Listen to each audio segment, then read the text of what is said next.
समुद्र तल से करीब 13,500 से 13,600 फीट की ऊंचाई पर एक बच्चा था। शिव बोले, रुको, बर्फ में माता पिता के पैरों के निशान नहीं हैं।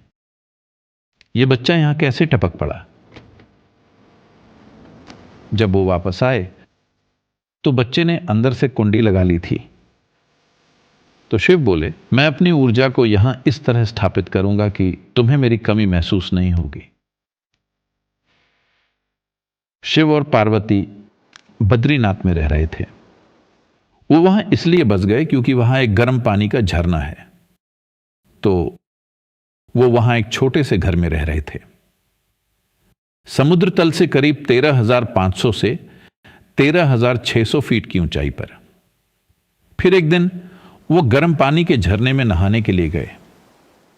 जब वो वापस आए तो दरवाजे पर एक बच्चा था, एक बहुत ही प्यारा सा बच्चा। पार्वती के साथ हमेशा यह समस्या थी कि उनका कोई बच्चा नहीं था और हो भी नहीं सकता था क्योंकि शिव के भीतर कोई मानवीय बीज नहीं है। Shiva doesn't have a human seed within himself. और वो एक मानव स्त्री हैं, इसलिए वो शिव के अंश को नहीं संभाल सकती, इसलिए उनका बच्चा नहीं हो सकता। इसी तड़प में उन्होंने गणपति को बनाया। इसी तड़प में उन्होंने कार्तिकेय के बचे हुए हिस्सों को संभाला। उन 6 बच्चों के अंश को जोड़कर उन्होंने कार्तिकेय को बनाया। अब जब उन्होंने अपने दरवाजे पर इस सुंदर बच्चे को देखा तो उनकी ममता जाग उठी और वो उसे उठाने के लिए आगे बढ़ी। शिव बोले, रुको, इस बच्चे को मत छुओ। एक बच्चा जो लगभग 14,000 फीट की ऊंचाई पर मिल रहा है, जिसके आसपास कोई ना हो, वो अकेला हो, वो अच्छा बच्चा नहीं है। इसे मत छुओ। पार्वती बोली, आप ऐसा कैसे कह सकते हैं? मैंने आज तक इतना सुंदर बच्चा नहीं देखा। और उन्होंने बच्चे को उठा लिया।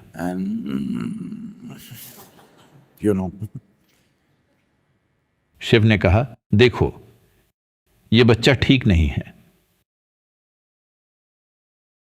यह अकेले हमारे दरवाजे पर कैसे आ गया? आसपास कोई नहीं है, बर्फ में माता पिता के पैरों के निशान नहीं है। यह बच्चा यहां कैसे टपक पड़ा?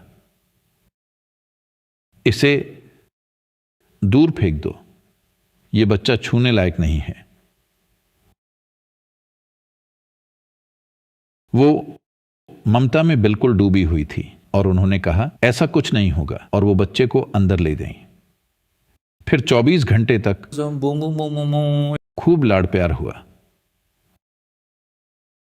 अगले दिन वो फिर से नहाने गए। जब वो वापस आए तो बच्चे ने अंदर से कुंडी लगा ली थी और इन दोनों को अंदर नहीं आने दे रहा था।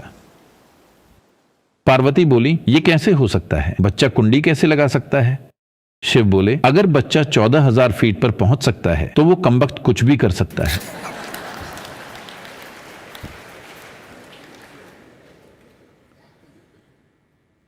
तो शिव ने कहा, खैर, हमें ये जगह खाली करनी होगी।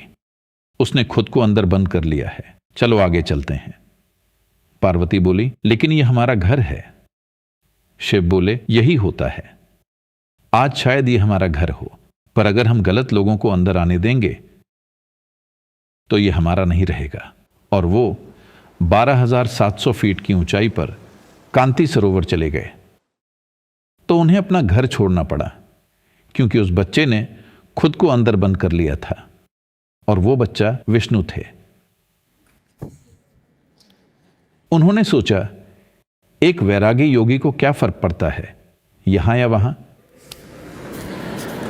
शिव के लिए सब बराबर है, पर मेरे लिए यह मायने रखता है। मैं यहां रहना चाहता हूं। शिव ये जानते थे। उन्होंने कहा, ठीक है, आगे चलते हैं। और वो कांति सरोवर में केदार के करीब चले गए। लेकिन जो योगी और दूसरे लोग जो उनके पीछे आए थे वो केदार में बस गए क्योंकि वो लोग बार बार कांति सरोवर आना चाहते थे। Because they want to come up all the time to Kanti Sarovar, he said. तो शिव बोले, मैं अपनी ऊर्जा को यहां इस तरह स्थापित करूंगा कि तुम्हें मेरी कमी महसूस नहीं होगी। और उन्होंने केदार की स्थापना की। और आज भी केदार ध्वनि और आकार के तालमेल के मामले में शिव शब्द की गूंज के सबसे करीब है। Kedar comes closest to the sound Shiva. तो उन्होंने इसकी स्थापना की ताकि योगियों को उनकी कमी न खले और वो वहां रह सकें। और ऊपर कांति सरोवर में वो और उनके 7 शिष्य, जिन्हें अब सप्तऋषि के रूप में जाना जाता है, वहां योग विज्ञान और उसकी शिक्षाओं को विस्तार से समझने के लिए बस गए।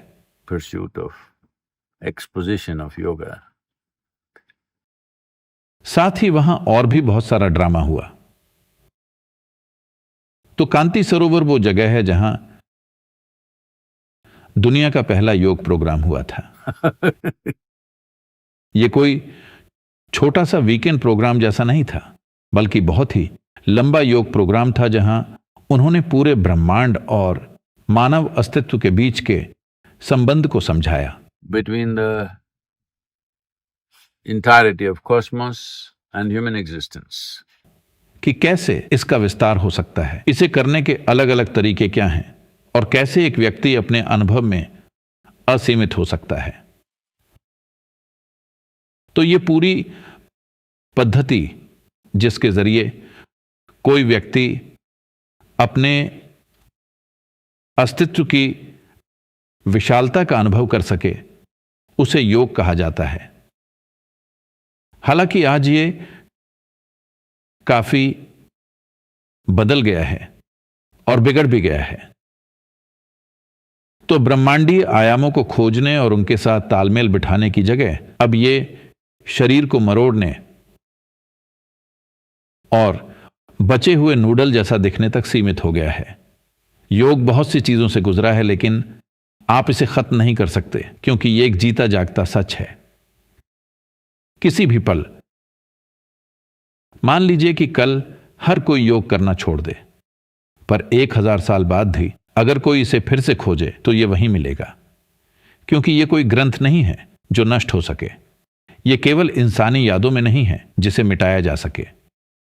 ये अस्तित्व का एक जीवंत सत्य है। बात बस इतनी है कि इन परतों को खोलने के लिए एक खास तरह की बारीक समझ, धैर्य और टिके रहने की काबिलियत की जरूरत होती है, पर यह हमेशा यहीं मौजूद है।